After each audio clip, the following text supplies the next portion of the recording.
Jadi jangan heran Pak kalau kemudian di Polsek Astana Anyar di Bandung diledakkan oleh Agus Muslim kemarin, korbannya juga polisi yang Islam. Karena bagaimanapun polisi ini adalah togut, anteknya pemerintah, orang kafir, karena dialah yang menegakkan hukum buatan manusia. Nah, pola ini sama dengan Abdurrahman bin Muljam. Kenapa Sayyidina Ali juga dikafirkan? Dia mengkafirkan Sayyidina Ali karena Sayyidina Ali dianggap menggunakan undang-undang buatan manusia ketika menerima arbitrase tawaran damai dari Muawiyah bin Abu Sufyan. Kalau begitu Ali telah kafir karena dia tidak berhukum kepada Allah, karena dia sudah membuat hukum buatannya sendiri. Dia mau berdamai dengan bugot yang bernama Muawiyah. Nanti kelompok Khawarij ini akhirnya juga bergandengan tangan dengan Muawiyah ketika dengan kelompok Bani Umayyah ketika melakukan perang Zab dengan kelompok Bani Hashim. Serem Pak kalau bicara tentang politisasi agama. Orang Kristen juga kemudian terciptakan firqoh-firqoh juga di Arab. Gara-gara apa? Politik. Mengapa di Arab itu orang-orang Kristen yang tadinya hanya satu bagian entitas saja kemudian pecah menjadi Kristen Ortodok, Koptik, Yunani Ortodok, Maronit? Itu juga dimulai dengan perpecahan-perpecahan politik karena persoalan-persoalan konsesi kekuasaan. Hindu juga demikian, Buddha juga demikian, kelompok Katolik di Amerika Selatan. Saya juga sudah pernah ke Amerika Selatan. Mereka juga menunggangi agama untuk memecah belah masyarakat. Orang-orang Katolik Spanyol juga membantai orang-orang Yucatan, suku Inca, Maya yang hari ini hampir punah karena mereka menolak untuk masuk ke dalam agama mereka. Kalau sudah berhubungan dengan politik, semua agama akan mudah menjadi alat legitimasi berbagai aksi kekerasan.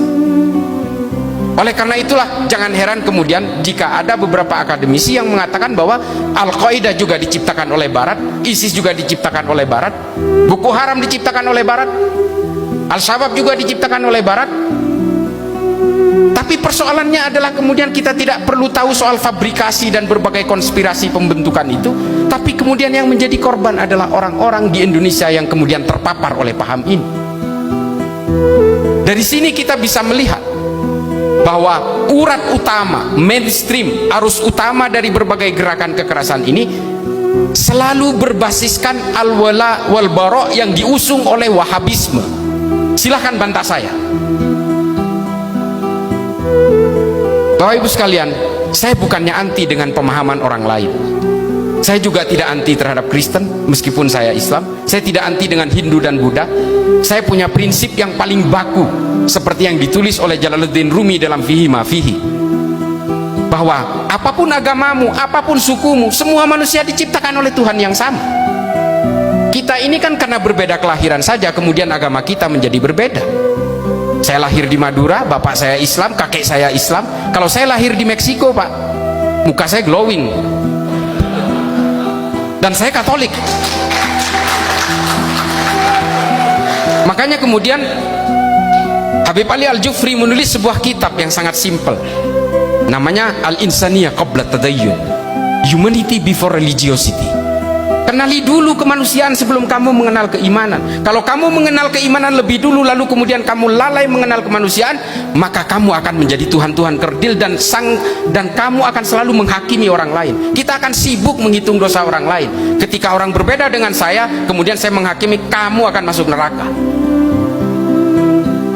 Makanya kemudian kata Habib Ali Al-Jufri dikatakan kenali dulu kemanusiaan, bahwa kita ini semua bersaudara dalam kemanusiaan. Kita ini hanya persoalan beda kelahiran, sementara kelahiran itu juga bukan permintaan kita. Ini ditentukan oleh Allah kok.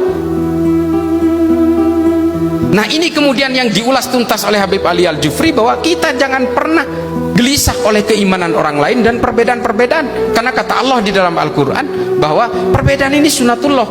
Saya buat kalian ini bersuku-suku dan berbangsa-bangsa supaya apa? Lita'arofu, saling mengenal, saling berinteraksi di antara semua perbedaan itu. Jadi kalau ada orang yang anti perbedaan Pak, ini sebenarnya sudah menjadi Tuhan kerdil sudah.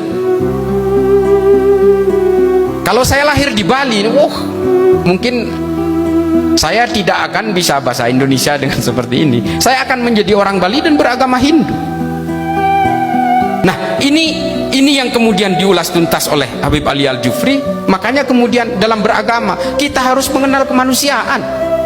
Kalau kemudian ada ajaran-ajaran yang mengatakan kamu tidak boleh bergaul akrab dengan orang Kristen, ini ada Pak, ini ajaran dari salah seorang ustadz yang berbasis Wahabi. Jangan berteman akrab dengan orang Kristen, karena nanti imanmu akan tergerus, kecuali kamu dalam hubungan dagang. Lu ini menerjemahkan Al-Quran apa das kapital? Ini saya sering protes soal ini. Ini kan perbedaan. Orang-orang non-Islam, ini saya bercerita dalam konteks perspektif Islam. Orang-orang non-Islam itu akan melihat akhlak kita, Pak. Makanya saya katakan di dalam podcast saya, di banyak podcast saya di YouTube, saya katakan DNA-nya Islam ini bukan politik. Orang Islam ini selalu gagal dalam politik.